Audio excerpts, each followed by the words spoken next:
The stars looked different when you knew they belonged to someone else. Captain Jake Morrison stood on the bridge of the USS Liberty, watching the massive space station grow larger on the view screen. Nexus Prime was bigger than any city on Earth, spinning slowly in the darkness like a metal planet. Its lights twinkled in patterns that hurt his eyes to look at for too long. "First time seeing alien architecture, Captain?" Dr. Amy Patterson asked from her station. She was a small woman with quick hands and curious eyes. Her job was to study alien life, but right now she looked as nervous as everyone else on the bridge. "First time seeing anything this big," Jake replied. He had been in space for 15 years, but nothing had prepared him for this moment. Humanity had finally reached the stars, only to discover they were the last ones to arrive at the party. Commander Luke Stevens checked his weapons console for the third time in 10 minutes. The former Marine never looked comfortable unless he knew where all the exits were. "Sir, I'm still picking up over 200 different ship types in the area. Some of them are bigger than our entire fleet back home." Jake nodded. The reports from Earth's first contact team had been clear. Humanity was alone no more, but they were also incredibly late to join the galaxy. While humans had been fighting wars with sticks and stones, dozens of alien races had been building an empire among the stars. The Galactic Confederation had ruled space for over 10,000 years. "Incoming transmission," announced Lieutenant Carol Webb from the communication station. Her voice was steady, but Jake could see her hands shaking slightly. "It's from the station. They're speaking perfect English." "Put it through," Jake ordered. The main screen flickered and showed a tall, thin creature with blue skin and 4 arms. Its face was long and narrow, with large dark eyes that seemed to look right through him. When it spoke, its voice was smooth and cold. "Welcome to Nexus Prime, representatives of the human species. I am Ambassador Zefkar of the Zephyrian people, speaking for the Confederation Council. Your arrival has been expected since your primitive radio signals reached our monitoring stations 73 years ago." Jake stepped forward. "Thank you for receiving us, Ambassador. I'm Captain Morrison of the United Earth Defense Force. We're honored to make contact with your civilization." The alien's expression didn't change, but something in its eyes suggested amusement. "Indeed. Please dock at Bay 774. You will be provided with atmospheric processors suitable for your biology. The Council will see you in 6 standard hours." The transmission ended abruptly. Jake looked around the bridge at his crew. They had trained for this moment for months, but nothing could have prepared them for the reality of it. They were representing all of humanity, and they had no idea what they were walking into. Dr. Patterson was already working at her station, scanning the alien ships around them. "Captain, I'm detecting at least 40 different species just in this immediate area. The biological diversity is incredible. Some of them are breathing methane, others seem to be silicon-based life forms. Any of them look friendly?" Luke asked. "Define friendly," Amy replied. "That ship over there appears to be made of living coral. I can't even begin to guess what kind of creature would build something like that." The docking process took 2 hours. The aliens were efficient but not particularly helpful. Jake, Amy, and Luke put on their dress uniforms and prepared to make history. As they walked through the airlock into Nexus Prime, Jake tried to remember everything he had learned about diplomacy.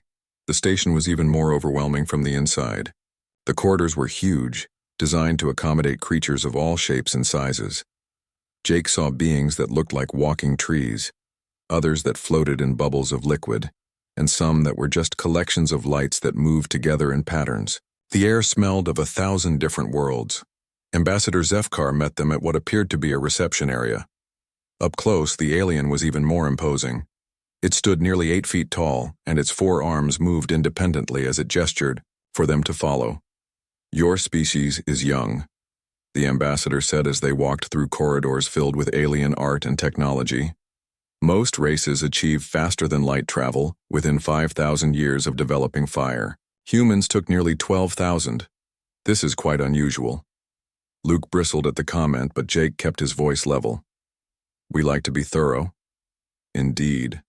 thorough but ultimately irrelevant to galactic affairs. The Great Expansion ended 6,000 years ago. The major territories have been claimed and settled. The galaxy has been at peace under Confederation rule for longer than your entire recorded history. They entered a massive chamber filled with representatives from dozens of species. Jake tried not to stare, but it was impossible. Some of the aliens were beautiful in ways that took his breath away. Others were so strange that his mind struggled to process what he was seeing. The Confederation Council was arranged in a circle, with each species occupying a section designed for their specific needs. At the center stood a podium where Ambassador Zefkar took his place. "Members of the Council," the ambassador announced, "I present the representatives of the human species, the latest to achieve interstellar capability." A creature that looked like a living crystal formation spoke first. Its voice sounded like wind chimes. "How many worlds do they currently occupy?" "One," Ambassador Zefkar replied. "Their species is confined to their origin planet, though they have established small outposts within their home system." Murmurs and sounds that might have been laughter came from various parts of the chamber. Jake felt his face burning with embarrassment and anger, but he forced himself to stay calm. A floating blob of what appeared to be liquid metal spoke next. "What resources do they possess that might be of value to the Confederation?" "Minimal. Their technology is primitive by our standards. Their main export appears to be cultural products of limited appeal beyond their own species." Jake stepped forward. "If I may speak, honored council members." The chamber fell silent. Ambassador Zefkar looked annoyed but gestured for him to continue. "We may be new to the galaxy, but we didn't come here to be dismissed or patronized. Humanity has something to offer. We've survived ice ages, plagues, wars, and disasters that would have destroyed most species. We've learned to adapt, to fight, and to never give up. Those aren't primitive qualities." The crystal creature chimed again. "Admirable sentiment, but irrelevant to practical matters. The galaxy is not a wilderness to be conquered anymore, young human. It is a civilized space with laws, territories, and established order." Ambassador Zefkar activated a holographic display showing the galaxy. Vast regions were colored in different shades, each representing the territory of a Confederation member species. At the very edge, a tiny section was highlighted in red. "This is what the Council offers to humanity," the ambassador said. 12 star systems on the galactic rim. The worlds are mostly barren, but suitable for your species with proper terraforming. You will be granted junior membership in the Confederation, with all the protections and responsibilities that entails. Jake stared at the map. The section they were being offered was smaller than some individual member territories. It was clearly the least desirable part of the galaxy, the place where nobody else wanted to live. Dr. Patterson leaned close to whisper in his ear. "Captain, I've been monitoring their data streams. There's something they're not telling us about the other species that joined the Confederation. The records showed dozens of civilizations that were once independent, but are now listed as absorbed territories." Luke's hand moved instinctively toward his sidearm, though he knew it would be useless here. "This isn't negotiation, Captain. This is assignment to a reservation." Jake looked around the chamber at the alien faces watching him. Some seemed genuinely curious about humanity's response. Others appeared bored, as if this was a routine they had seen many times before. All of them seemed certain that humans would accept whatever they were offered. "We'll need time to consider your generous offer," Jake said carefully. Ambassador Zefkar's forearms moved in what might have been the alien equivalent of a shrug. "Of course. You have 72 standard hours to provide your answer. I should mention that this offer will not be extended again. The Council's patience with newcomer species is limited." As they were escorted back to their ship, Dr. Patterson continued her quiet observations. "Captain, I'm detecting some very interesting things in their historical databases. Species that refuse Confederation membership seem to have a habit of disappearing from the records entirely." Jake felt a chill that had nothing to do with the station's artificial atmosphere. Humanity had finally reached the stars, only to discover that the galaxy was already owned, managed, and controlled by powers beyond their imagination. They were being offered a cage and told to be grateful for it. But as he looked at his crew, Jake saw something in their eyes that the aliens had missed. Humans had never been good at accepting cages, no matter how nicely they were decorated. The Confederation might rule the galaxy, but they had never dealt with a species like humanity before. The next 72 hours would determine whether humans became willing prisoners or something far more dangerous. 3 months had passed since Captain Jake Morrison returned to Earth with news that changed everything. The blue marble that had once seemed like the center of the universe now felt like a prison waiting to happen. In the underground war room, beneath the Pentagon, President Helen Carter stared at the holographic display showing human colonies beyond their assigned sector being surrounded by alien ships. "They're not shooting yet," General Peter Hayes said, his weathered face grim under the harsh lights. "But those aren't patrol ships out there, those are blockade vessels." President Carter was a small woman with steel-gray hair and eyes that had seen too much during her time in office. She had led the country through economic collapse and climate disasters, but nothing had prepared her for this. "How many of our people are trapped?" 17 colonies, ma'am," replied Admiral Karen Ross, the newest member of the Joint Chiefs. "About 40,000 civilians total. They're not being harmed, but they're not being allowed to leave either." Jake stood near the back of the room with Dr. Amy Patterson and Commander Luke Stevens. They had been on Earth for briefings and debriefings that never seemed to end. Every day brought new reports from human settlements that had tried to expand beyond the tiny sector the Confederation had assigned them. "The aliens claim we violated territorial agreements," said diplomat Susan Wright. She was a career State Department official who still believed in the power of negotiation. "They say every star system in the galaxy belongs to someone, and we have no right to settle where we please." "Agreements we never signed," Luke growled. "Treaties made before we even knew there was a galaxy to join." Dr. Patterson activated her tablet and projected her findings onto the main screen. "I've been analyzing the data I collected at Nexus Prime. The pattern is clear. When the Confederation encounters a new species, they offer them a small territory and junior membership. If the species accepts, they become vassals. If they refuse..." The screen showed a list of dozens of species names, each with dates and brief descriptions. Many of the entries ended with the same notation: "Territory reassigned due to administrative necessity." "What does that mean exactly?" President Carter asked. Amy's voice was quiet but steady. "It means they're gone. Extinct. The Confederation has been doing this for thousands of years. They make an offer that looks generous but is actually a trap. Once you accept their authority, you never get to challenge it again." General Hayes slammed his fist on the table. "They've caged us before we even knew there was a zoo. Every human colony that tries to expand gets stopped by alien warships. We're being herded into a reservation." The room fell silent except for the hum of electronics. Everyone understood what they were facing. Humanity had reached for the stars only to find them already claimed by powers that viewed humans as children to be managed. "There has to be a diplomatic solution," Susan Wright insisted. "We can negotiate. Maybe trade something they need." "What could we possibly have that they want?" Luke asked. "They've had thousands of years to develop technology we can't even understand. Their smallest ships are more advanced than anything we've ever built." Before anyone could answer, an aide rushed into the room with a tablet. "Madam President, we're receiving an emergency transmission from the freighter New Hope. Captain Tony Mitchell is requesting immediate assistance." The main screen flickered to show the cramped bridge of a cargo ship. Captain Mitchell was a weathered man in his 50s with grease-stained coveralls and worried eyes. Behind him, Jake could see his crew: Maria Rodriguez, a young engineer with her tools still in her hands, and Danny Clark, a pilot barely out of his teens.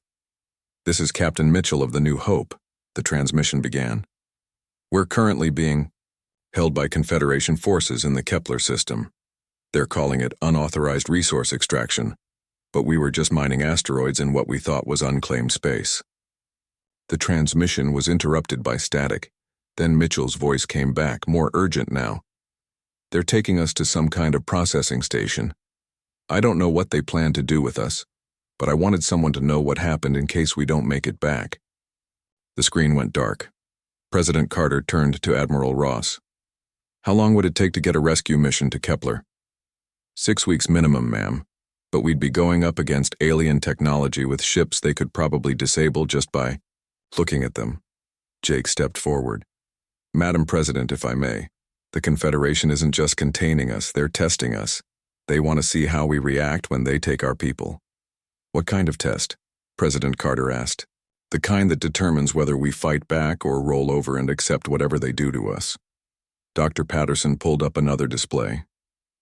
I've been studying the historical records of other species that joined the Confederation. The ones that survived had one thing in common. They never challenged the established order.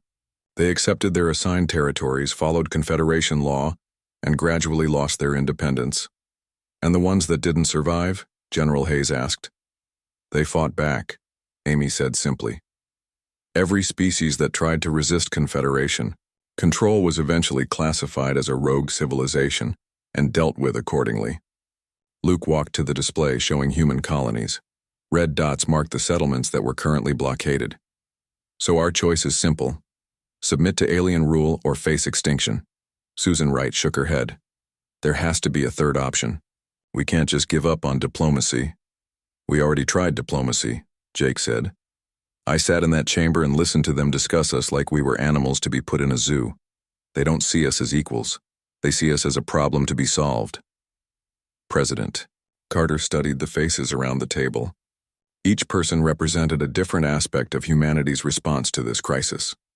The diplomat who still believed in peaceful solutions. The general who saw only the military challenge.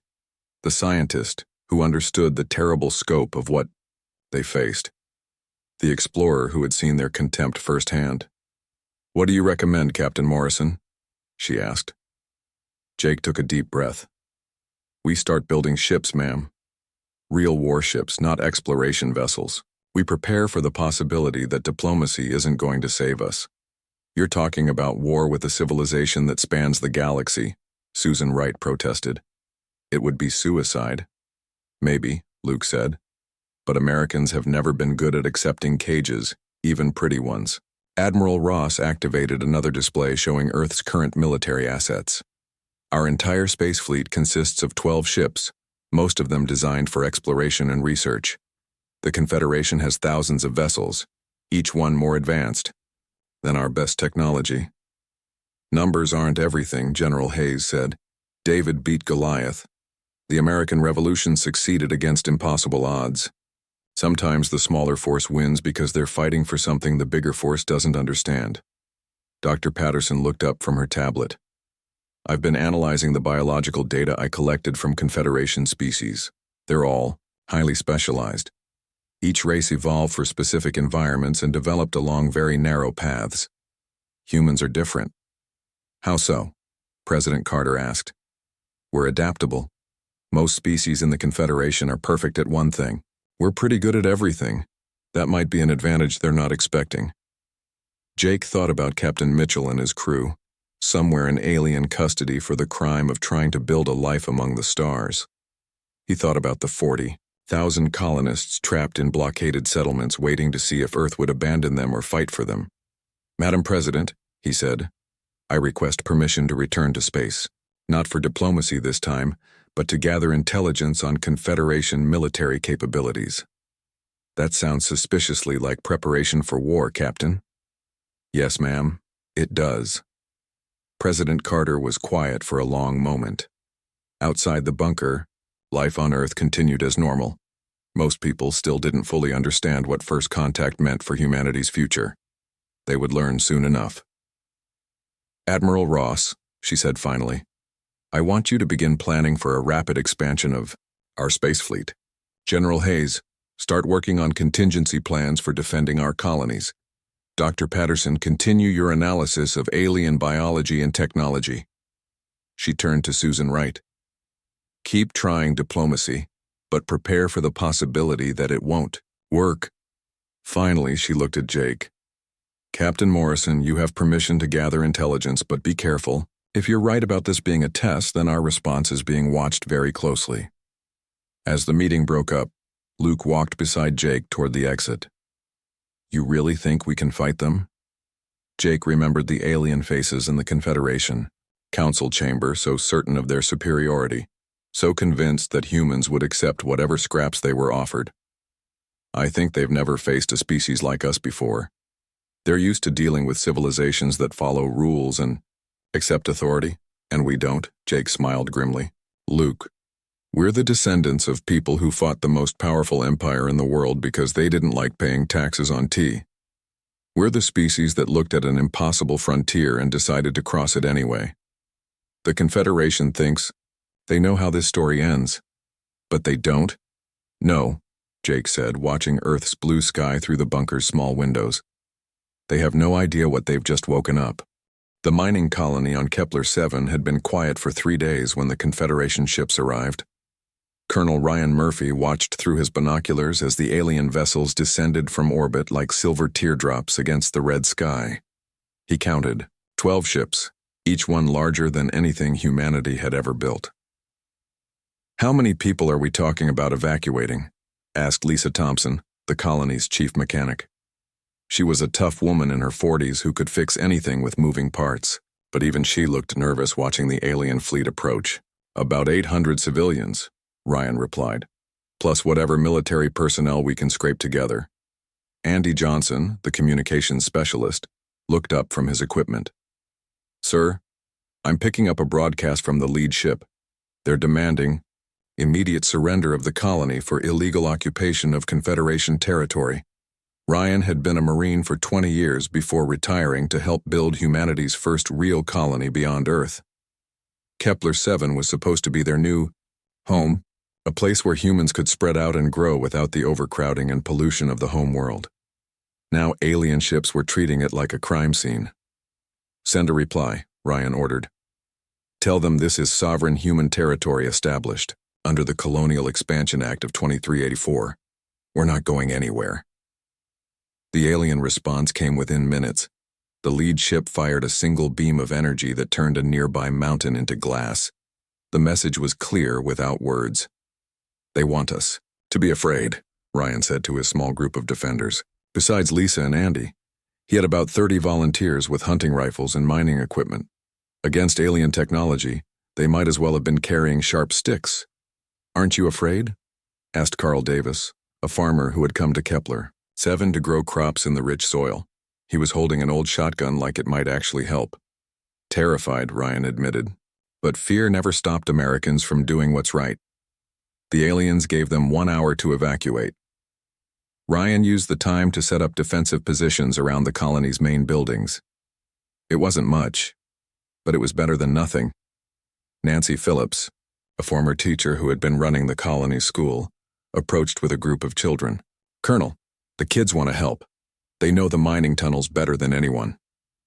Ryan looked at the eager young faces. These children had been born on Earth but raised among the stars. This was their home and they wanted to defend it. All right, but you stay in the tunnels unless I give specific orders. Your job is communications and supply running, nothing else. When the hour was up, the alien ships landed in the colony's main square. Tall, insect-like creatures emerged wearing what looked like advanced armor.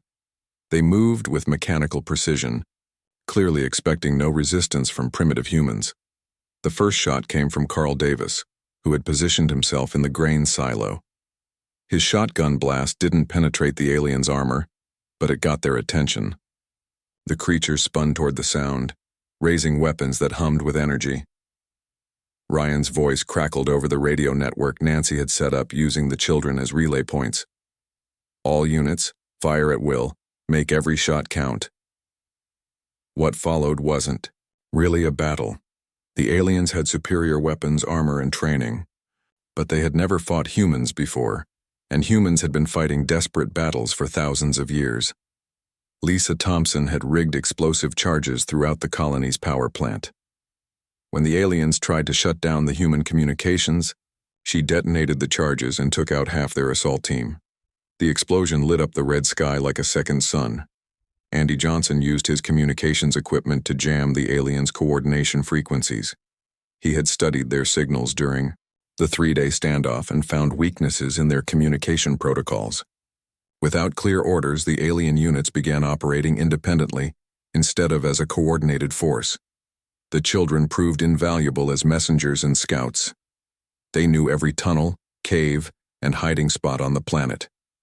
When the aliens tried to surround the main settlement, groups of kids led defenders through underground passages to attack from unexpected directions. Carl Davis turned out to be a natural guerrilla fighter. He used his knowledge of farming and weather patterns to predict where the aliens would set up their command posts, then led small groups to harass them with hit-and-run attacks. Nancy Phillips coordinated the civilian evacuation while simultaneously running the communication network that kept the defenders organized. Her experience managing classrooms full of children translated surprisingly well to managing a military operation. The battle lasted 3 days. By the end, the aliens had control of most of the colony's buildings, but they had lost nearly half, their force to human defenders who refused to fight fair. More importantly, they had learned that humans were not the easy targets they had expected. Colonel Ryan Murphy was captured on the 3rd day when he deliberately exposed himself to draw alien fire away from a group of escaping civilians. As the insect-like creatures dragged him to their ship, he saw smoke rising from a dozen different locations where human defenders were still holding out. The aliens had won, but it didn't feel like victory. Meanwhile, in the shipyards orbiting Earth, Admiral Karen Ross watched the construction of humanity's first true warship. The USS Constitution was bigger than any vessel humans had ever built, designed specifically for combat against alien technology. "How long until she's ready?" asked Dr. Benjamin Foster, the scientist leading the effort to reverse engineer Confederation technology. "6 more weeks," Admiral Ross replied. "But we're learning things about their technology that they might not expect us to understand." Ben had been studying the alien weapons and defenses captured from the various encounters with Confederation forces. Their systems are incredibly advanced, but they're also incredibly specialized. Each piece of equipment does one thing perfectly, but it can't adapt to unexpected situations. "What do you mean?" "Take their shields, for example. They can stop any known energy weapon perfectly, but they're not designed to handle kinetic impacts from unexpected angles. A simple railgun might punch right through defenses that could stop their most powerful weapons." Admiral Ross smiled grimly. "You're saying they're prepared for the kind of war they're used to fighting, but not the kind of war we might bring them." "Exactly. They've been fighting the same civilized battles for thousands of years. They have rules, protocols, expected behaviors. We don't." The news from Kepler-7 reached Earth a week later. The colony had fallen, but the reports from surviving defenders painted a picture that surprised everyone. The aliens had expected to occupy the planet in a matter of hours. Instead, they had faced 3 days of continuous resistance that cost them heavily. Captain Jake Morrison read the battle reports in his quarters aboard the newly commissioned USS Liberty. The ship had been upgraded with every piece of alien technology. Dr. Foster could understand and reproduce. It wasn't as advanced as Confederation vessels, but it was something new in the galaxy, a human warship designed to fight dirty. Commander Luke Stevens joined him in reviewing the tactical data. "The aliens are learning about us too, Jake. Next time they'll be prepared for our tactics." "Then we'll have to develop new ones," Jake replied. "The thing about humans is that we never stop adapting." Luke activated a display showing Confederation ship movements throughout human space. "They're massing a fleet, something big. Intelligence suggests they're calling it the Cleansing Fleet." Jake felt a chill. The name suggested that the aliens were done playing games with humanity. "How big?" "Over 100 ships. They're pulling vessels from all over their territory. This isn't just about stopping human expansion anymore. They want to make an example of us." The reports from other human colonies were equally grim. Settlements that tried to resist Confederation occupation faced increasingly harsh responses. The aliens were clearly frustrated by humanity's refusal to submit quietly. But something else was happening that the Confederation hadn't expected. Other species were watching how humans fought back. For the first time in thousands of years, someone was challenging the established order and surviving long enough to make the challenge meaningful. Dr. Amy Patterson's research had revealed communication intercepts from younger Confederation member species.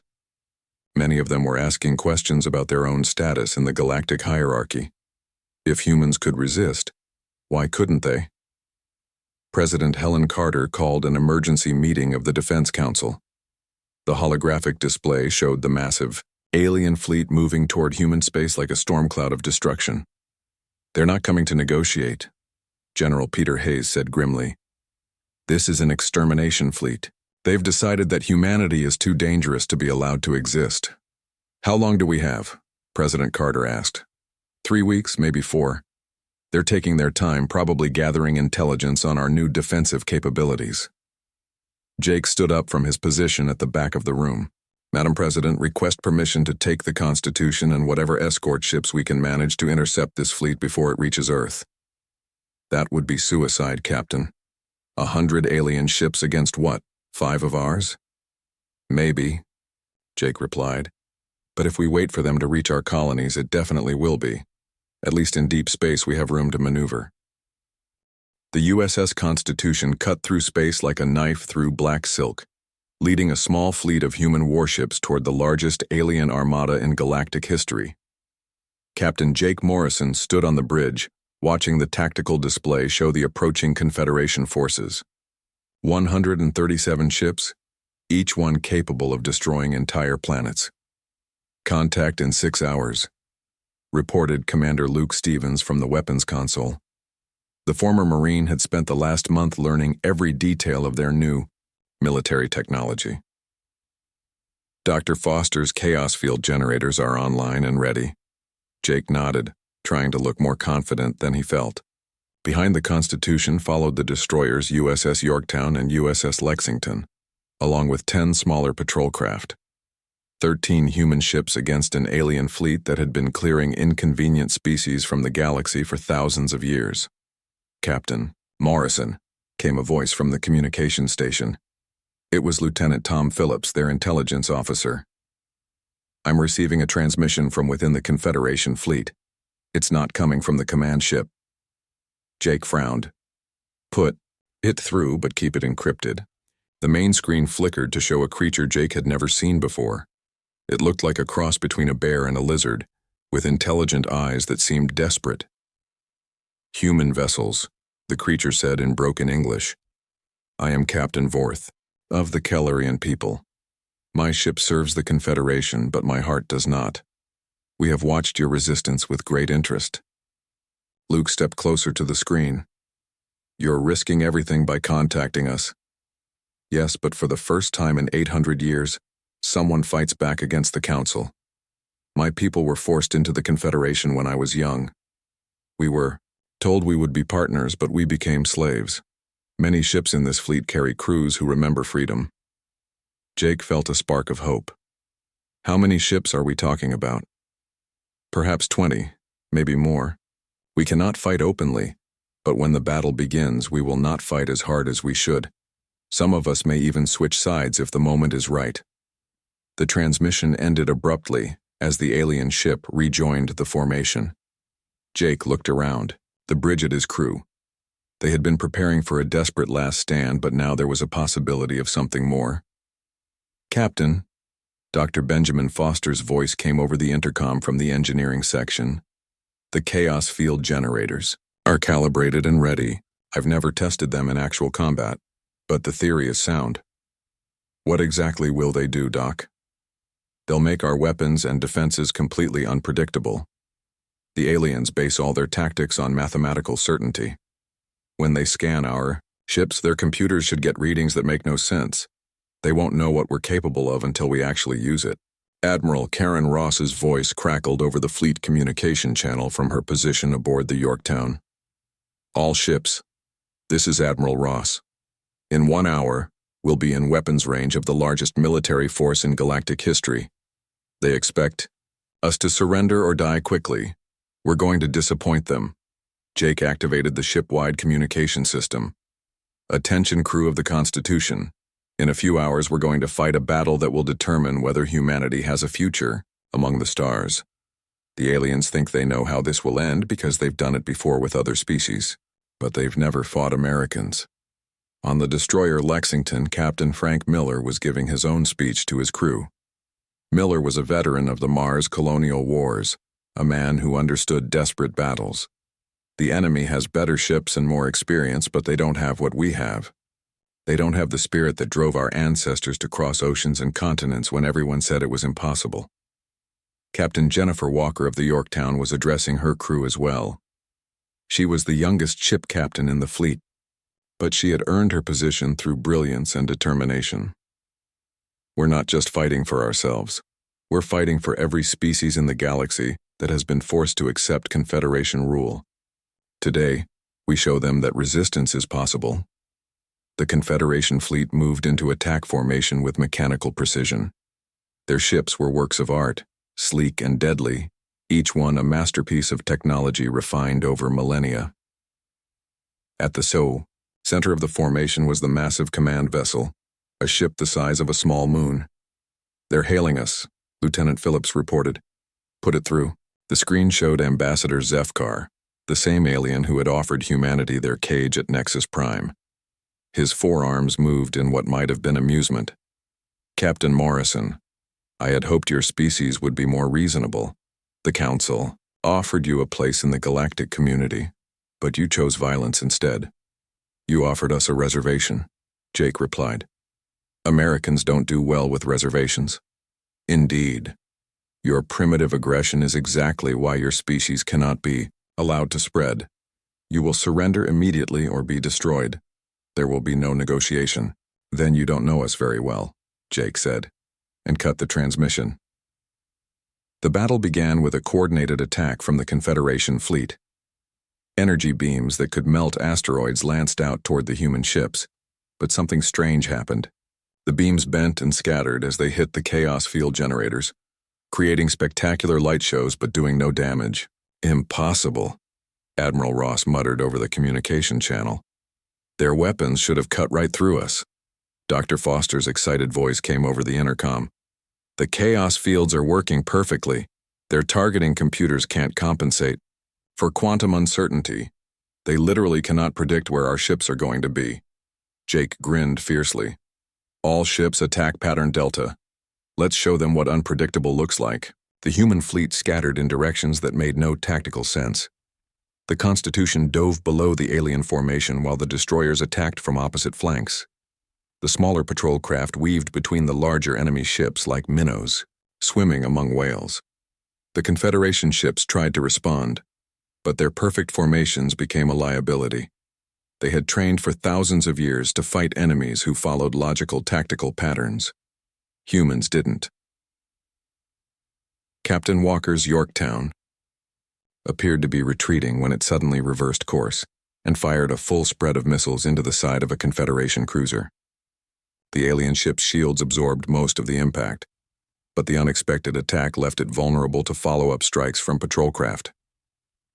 Captain Miller's Lexington was performing maneuvers that should have been impossible. The chaos field generators didn't just affect enemy targeting. They also allowed human ships to accelerate and turn in ways that violated the physics the aliens understood.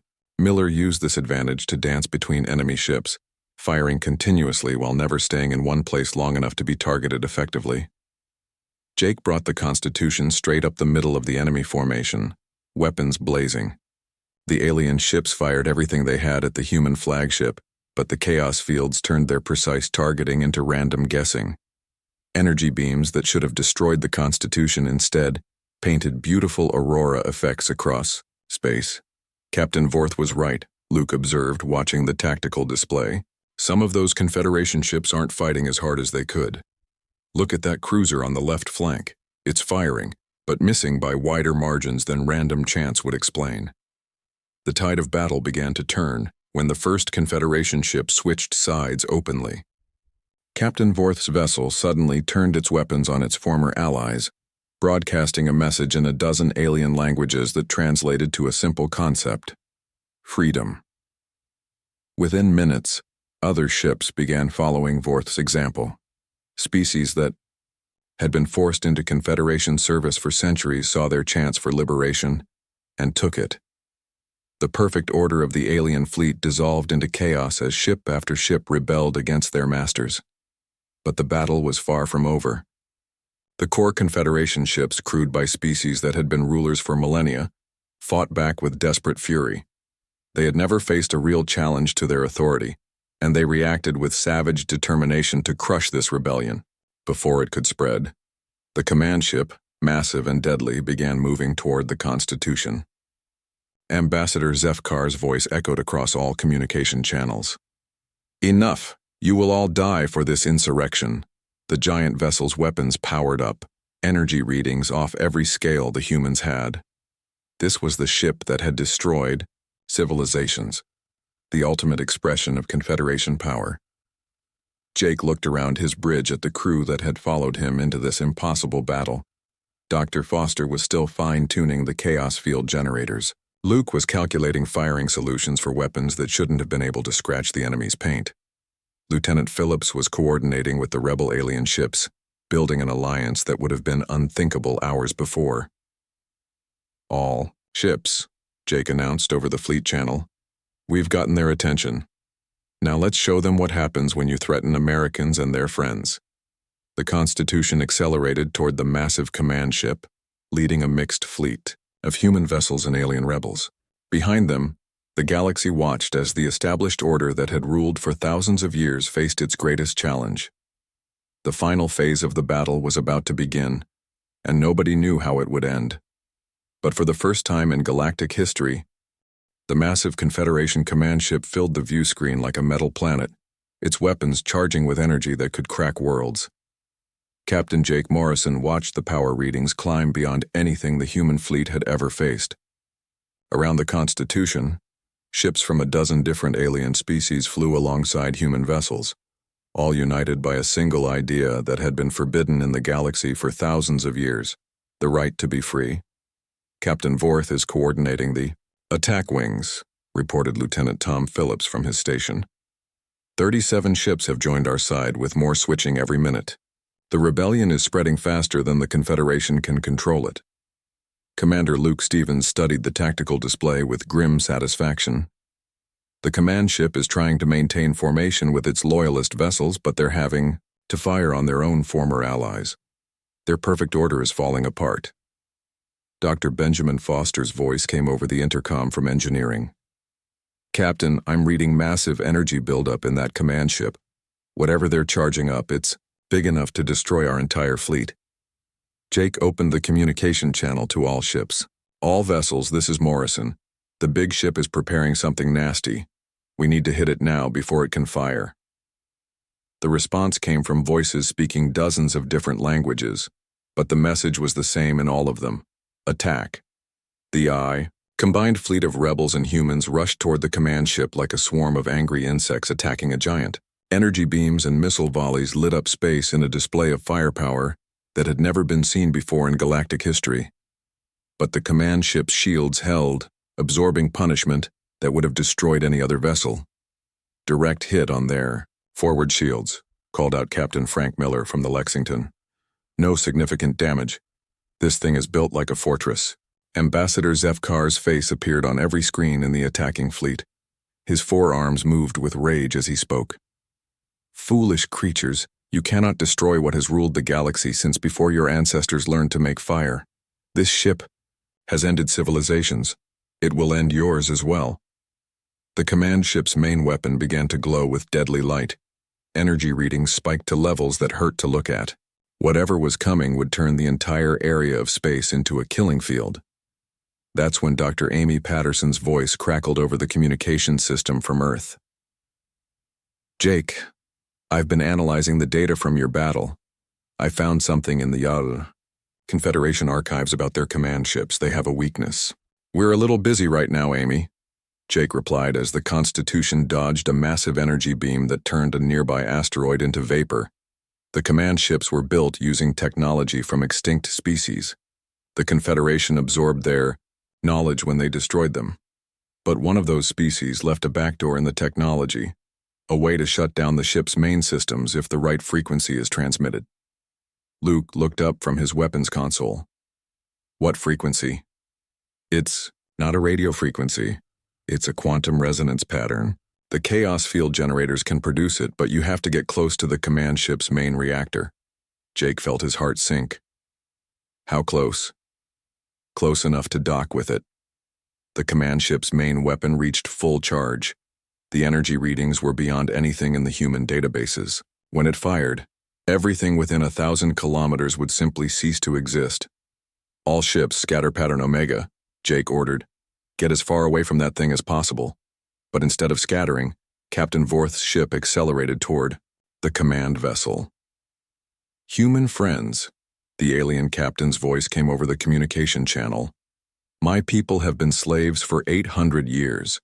If we die today, we die free. Vorth's ship slammed into the command ship's weapon array just as it fired. The explosion lit up half the solar system, but the main weapon's beam went wide, missing the rebel fleet entirely. Vorth's ship was gone, but his sacrifice had saved them all. He bought us time, Jake said quietly, then louder. All ships, everything you have at their main shields. We need to punch through. The rebel fleet concentrated their fire on a single point of the command ship's defenses. Slowly, incredibly, the shields began to weaken. Cracks of light appeared in the energy barrier as dozens of ships poured everything they had into one spot. Shields are failing in Sector 7, reported Captain Jennifer Walker from the Yorktown. I'm reading hull breaches. Jake made his decision. Constitution to all ships. We're going in. Cover our approach. The human flagship dove toward the breach in the command ship's defenses. Energy beams and missiles from the defending fleet tried to stop them, but the other rebel ships threw themselves in the way, absorbing damage meant for the Constitution. Hull breach detected, Luke announced. We can dock with their engineering section. Do it, Jake ordered. The Constitution latched onto the massive alien vessel like a tick on a dog. Jake led a boarding party through the airlock, carrying portable chaos field generators. The corridors inside the command ship were huge, designed for the largest species in the Confederation. Emergency lights flashed red, and alien voices echoed through the passages. Dr. Foster's voice guided them through the ship's layout. The main reactor should be 3 decks down, central section. You need to place the generators within 50 meters of the core. They fought their way through alien security forces, but Jake noticed something strange. Many of the defenders were fighting half-heartedly, as if their hearts weren't in it anymore. The rebellion was spreading even here in the heart of Confederation power. They reached the reactor chamber to find it guarded by Ambassador Zefkar himself, along with a dozen heavily armed aliens. The ambassador's forearms held weapons that hummed with deadly energy. You will not destroy 10,000 years of galactic peace, Zefkar declared. The Confederation has brought order to chaos, civilization to barbarism. You've brought slavery to freedom, Jake replied, raising his own weapon. And Americans don't do well with slavery. The firefight was brief but intense. Luke's Marine training proved decisive as he flanked the alien guards while Jake provided covering fire. When the smoke cleared, Ambassador Zefkar lay motionless, his forearms finally still. Jake activated the chaos field generators around the reactor core. The effect was immediate and devastating. The ship's main systems began shutting down as quantum uncertainty infected every computer system. Lights flickered and died. The constant hum of machinery faded to silence.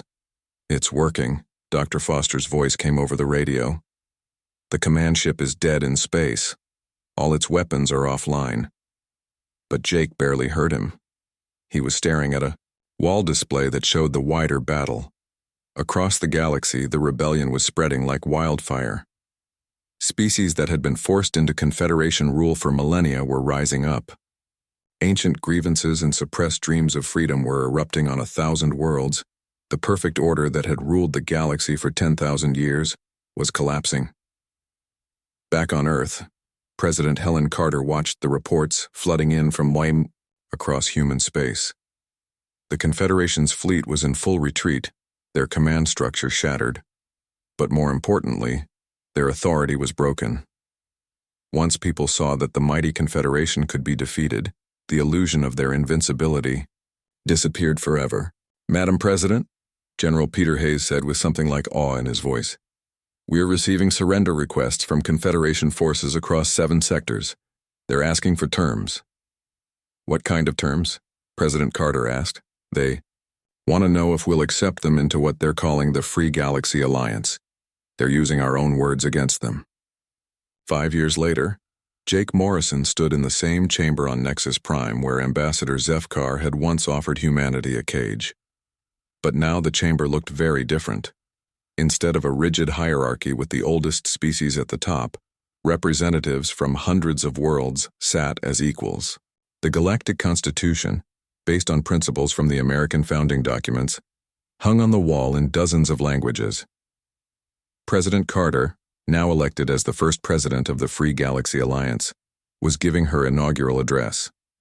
"We hold these truths to be self-evident," she said, "that all sentient beings are created equal, that they are endowed with certain unalienable rights, that among these are life, liberty, and the pursuit of happiness." Dr. Amy Patterson sat in the science section, still studying alien biology but now as a partner rather than an outsider.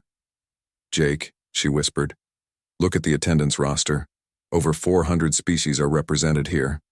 The old Confederation only had about 60 member races because they kept the rest suppressed." Commander Luke Stevens, now Admiral Stevens, reviewed the security arrangements with satisfaction. The new galaxy was still dangerous, but it was dangerous with freedom rather than oppression. Amazing how much easier it is to keep the peace when people actually want to be peaceful. Captain Vorth would have been proud. His people, the Calarians, now had their own worlds again, and their own voice in the galactic government. A statue in the main plaza honored his sacrifice and the sacrifice of all those who died to bring freedom to the stars. As Jake walked through the corridors of Nexus Prime, he saw something that would have been impossible under Confederation rule. Young beings from dozens of different species working together, learning from each other,